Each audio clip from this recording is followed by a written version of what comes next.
La la la la la.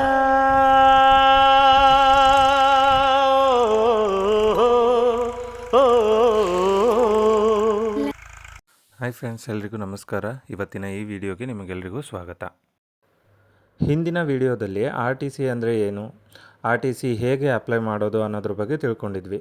ನೀವೇನಾದರೂ ಆ video ನೋಡಿಲ್ಲ ಅಂತ ಅಂದರೆ ಲಿಂಕ್ ಪ್ರೊವೈಡ್ ಮಾಡಿರ್ತೀನಿ, ಚೆಕ್ ಮಾಡಿ. ಇವತ್ತು ಇನ್ನೊಂದು ಮುಖ್ಯ ಡಾಕ್ಯುಮೆಂಟ್ ಬಗ್ಗೆ ತಿಳ್ಕೊಳ್ಳೋಣ. ಹಾಗಾದರೆ ಆ ಡಾಕ್ಯುಮೆಂಟ್ ಯಾವುದು ಅಂತ ನೋಡೋದಾದರೆ ಮುಖ್ಯವಾಗಿ ಮ್ಯೂಟೇಷನ್. ಇದಕ್ಕೂ ಮುನ್ನ ನೀವೇನಾದರೂ ನಮ್ಮ ಚಾನೆಲ್ಗೆ ಸಬ್ಸ್ಕ್ರೈಬ್ ಆಗಿಲ್ಲ ಅಂತ ಅಂದರೆ ದಯವಿಟ್ಟು ಸಬ್ಸ್ಕ್ರೈಬ್ ಆಗಿ ಹಾಗೂ ಬೆಲ್ ಬಟನ್ ಪ್ರೆಸ್ ಮಾಡಿ, ಸೊ ದಟ್ ನಿಮಗೆ ನೋಟಿಫಿಕೇಷನ್ ಸಿಗುತ್ತೆ. ಬನ್ನಿ ಹಾಗಾದರೆ ಮ್ಯೂಟೇಷನ್ ಬಗ್ಗೆ ಹೆಚ್ಚಿನ ಮಾಹಿತಿ ತಿಳ್ಕೊಳ್ಳೋಣ. ಮ್ಯೂಟೇಷನ್ ಅಂದರೆ ಏನು? What is mutation?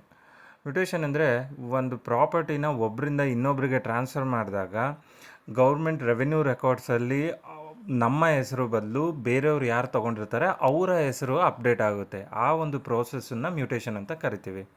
ಸೊ ಹಾಗಾದರೆ ನಾವು ಮ್ಯೂಟೇಷನ್ ತೆಗೆದಾಗ ನಾವು ಏನೇನು ನೋಡ್ಬೋದು ಅಂತ ಕೇಳಿದ್ರೆ, ನಾವು ಮಾರಾಟ ಹೇಗೆ ಮಾಡಿದ್ದೀವಿ, ದಾನ ಕೊಟ್ಟಿದ್ದೀವಾ, ಸೀಳ ಅಥವಾ ಅದು ಪಿತ್ರಾರ್ಜಿತದಿಂದ ಬಂದಿದೆಯಾ, ಆ ಇನ್ಫಾರ್ಮೇಷನ್ ನಮಗೆ ಗೊತ್ತಾಗುತ್ತೆ. ಹಾಗಾದರೆ ನಾವಿವಾಗ ಮ್ಯೂಟೇಷನ್ನ ಹೇಗೆ ನೋಡೋದು ಅನ್ನೋದ್ರ ಬಗ್ಗೆ ತಿಳ್ಕೊಳ್ಳೋಣ. ಮೊದಲಿಗೆ land-records.karnataka.gov.in ವೆಬ್ಸೈಟಿಗೆ ಹೋಗಿ ಅಲ್ಲಿ ನಮಗೆ R T C and M R ಅಂತ ಅಂದು ಒಂದು ಲಿಂಕ್ ಕಾಣುತ್ತೆ. ಅದನ್ನು ಕ್ಲಿಕ್ ಮಾಡಿದ್ರೆ ನಮಗೆ ಈ ಥರ ಒಂದು ಸ್ಕ್ರೀನ್ ಕಾಣುತ್ತೆ. ಸೊ ನೋಡ್ತಿರ್ಬೋದು, ಡಿಸ್ಟ್ರಿಕ್ಟ್, ತಾಲೂಕು, ಹೋಬಳಿ, ವಿಲೇಜ್ ಇದೆಲ್ಲ ಡಿಸೇಬಲ್ ಆಗಿದೆ, ನಮಗೆ ಯಾವುದು ಡೈರೆಕ್ಟಾಗಿಲ್ಲ. ಸೊ ನಮಗದು ಎನೇಬಲ್ ಆಗಬೇಕು ಅಂದರೆ ನಾವಿಲ್ಲಿ ವಿಲೇಜ್ ಕೊಡಬೇಕು, ಇಲ್ಲ ಅಂದರೆ ನಾವಿಲ್ಲಿ ಅಡ್ವಾನ್ಸ್ ವಿಲೇಜ್ ಸರ್ಚ್ ಅಂತ ಕೊಟ್ಟರೆ ಈ ಫೀಲ್ಡ್ಸ್ಗಳೆಲ್ಲ ಎನೇಬಲ್ ಆಗುತ್ತೆ. ನಾವಿಲ್ಲಿ ಮ್ಯಾನ್ಯುವಲ್ ಆಗಿ ಡಿಸ್ಟ್ರಿಕ್ಟ್ ಏನು, ತಾಲೂಕು ಏನು ಸೆಲೆಕ್ಟ್ ಮಾಡ್ಬೋದು. ಅದು ಬೇಡ ಅನ್ನೋದಾದರೆ ನಮಗೆ ವಿಲೇಜ್ ಗೊತ್ತಿದ್ದರೆ ವಿಲೇಜ್ ಡೈರೆಕ್ಟಾಗಿ ಎಂಟರ್ ಮಾಡಿದ್ರೆ ನಮಗೆ ಆ ಡೀಟೇಲ್ಸ್ನ ನಾವು ಸೆಲೆಕ್ಟ್ ಮಾಡಿದ್ರೆ ಇಲ್ಲಿ ಆಟೋ ಪಾಪ್ಯುಲೇಟ್ ಆಗುತ್ತೆ. ನಮಗೆ ಫೆಚ್ ಸರ್ವೆ ಅಂತ ಕೊಟ್ಟರೆ ಫುಲ್ ಡೀಟೇಲ್ಸ್ ಸಿಕ್ಕೋಗುತ್ತೆ. ಎರಡರಲ್ಲಿ ಒಂದು ಯಾವ ಥರನಾದರೂ ಮಾಡ್ಬೋದು. ಸೊ ಅದು ಡೀಟೇಲ್ಸ್ ಬಂದಾದಮೇಲೆ ನಾವಿಲ್ಲಿ ಸರ್ವೆ ನಂಬರ್ ಕೊಡಬೇಕಾಗುತ್ತೆ. ನಾವು ಯಾವ ಸರ್ವೆ ನಂಬರ್ ಡೀಟೇಲ್ಸ್ನ ಹುಡುಕ್ತೀವಿ ಅನ್ನೋದು. ಸೊ ನಾನಿಲ್ಲಿ ನಮ್ಮ ಸರ್ವೆ ನಂಬರ್ ಕೊಡ್ತಾ ಇದ್ದೀನಿ, 21/2 ಅಂತ. ಸೊ ರೈಟ್ ಸೈಡಲ್ಲಿ ನೋಡ್ತಿರ್ಬೋದು, ನಮಗೆ ಸ್ಯಾಟಲೈಟ್ ವ್ಯೂ ಕೂಡ ತೋರಿಸುತ್ತೆ. ಒಂದು ಅಂದಾಜು ನಮಗೆ ಓಕೆ ರೋಡ್ ಎಲ್ಲಿ ಬರುತ್ತೆ, ಇಲ್ಲಿ ಸುತ್ತಮುತ್ತ ಏನಾದರೂ ಕೆರೆ ಇದೆಯಾ, ಆ ಥರ ಒಂದು ನೋಡೋದಕ್ಕೆ ನಮಗೆ ಇದು ಹೆಲ್ಪ್ ಆಗುತ್ತೆ. ಸೊ ಎಮ್ ಆರಿಗೆ ಬಂತು ಅಂದರೆ ಇಲ್ಲಿ ವ್ಯೂ ಕೊಟ್ಟಾದಮೇಲೆ ನಮಗೆ ಈ ರೀತಿಯಾಗಿ ಇನ್ಫಾರ್ಮೇಷನ್ ಕಾಣುತ್ತೆ. ಸೊ ಯಾವ ಸರ್ವೆ ನಂಬರು, ಯಾವ ವ್ಯಕ್ತಿಯಿಂದ ಅವ್ರದ್ದು ಎಷ್ಟು ಏರಿಯಾ ಇತ್ತು, ಅದು ಯಾರಿಗೆ ಟ್ರಾನ್ಸ್ಫರ್ ಆಯಿತು, ಆ ಇನ್ಫಾರ್ಮೇಷನ್ಸ್ ಎಲ್ಲ ನಾವಿಲ್ಲಿ ನೋಡ್ಬೋದು.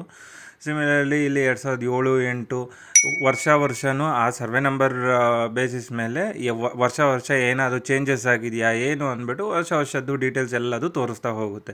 ಸೊ ನಾವಿಲ್ಲಿ ಅದನ್ನು ನೋಡ್ಬೋದು, ಯಾವ ವ್ಯಕ್ತಿಯಿಂದ ಯಾವ ವ್ಯಕ್ತಿಗೆ ಟ್ರಾನ್ಸ್ಫರ್ ಆಗಿದೆ. ಫೈನಲ್ ಆಗಿ ಈಗ ಒಂಥರ ಅಡಿಷನ್ನು ಸಬ್ಟ್ರಾಕ್ಷನ್ ಥರ ಅಂತ ಅನ್ಕೊಬೋದು ನೀವು.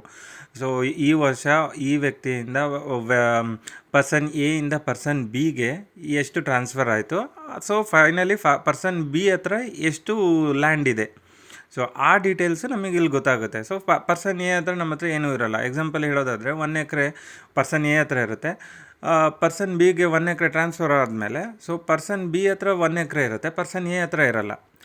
ಸೇಮ್ ಇಲ್ಲೂ ಕೂಡ ಅದೇ ಅಪ್ಲಿಕೇಬಲ್ ಆಗುತ್ತೆ. ಸೊ ನಾವಿಲ್ಲಿ ನೋಡ್ತಾ ಇರ್ಬೋದು, ಫೈನಲ್ ಆಗಿ ಈ ಡೀಟೇಲ್ಸ್ ಹಿಸ್ಟ್ರಿ ಎಲ್ಲ ನಾವು ಕಾಣ್ತಾ ಇದೆ. ಪೋಡಿ ಆದರೆ ಏನಾಗಿರುತ್ತೆ, ಟ್ರಾನ್ಸ್ಫರ್ ಆದರೆ ಏನು, ಎಲ್ಲ ಡೀಟೇಲ್ಸು ನೋಡ್ಬೋದು. ಫೈನಲ್ ಆಗಿ ನೋಡಬೇಕು ಅಂದರೆ ಇಲ್ಲಿ ನಾವು ನೋಡ್ತಾ ಇದ್ದೀವಿ, ಇಲ್ಲಿಂದ ಮಧುಶ್ರೀ MS ಅಂತ ಇಲ್ಲಿದೆ. ಸೊ ಇವರಿಗೆ ಈ ಒಂದು ಸರ್ವೆ ನಂಬರಿನ ಫೈನಲ್ ಟ್ರಾನ್ಸ್ಫರ್ ಆಗಿದೆ. ಅದಾದಮೇಲೆ ಇಲ್ಲೇನು ಕೂಡ ಆಗಿಲ್ಲ. ಓಕೆ, ಸೊ ಈ ರೀತಿಯಾದ ಇನ್ಫಾರ್ಮೇಷನ್ ನಮಗಿಲ್ಲಿ ಕಾಣುತ್ತೆ. ನಮ್ಮ ಮುಂದಿನ ವೀಡಿಯೋದಲ್ಲಿ ನಾವು ಆಕಾರ್ ಬಂದ್ ಬಗ್ಗೆ ತಿಳ್ಕೊಳ್ಳೋಣ. ಹಾಗಾದರೆ ಥ್ಯಾಂಕ್ ಯು ಫಾರ್ ವಾಚಿಂಗ್.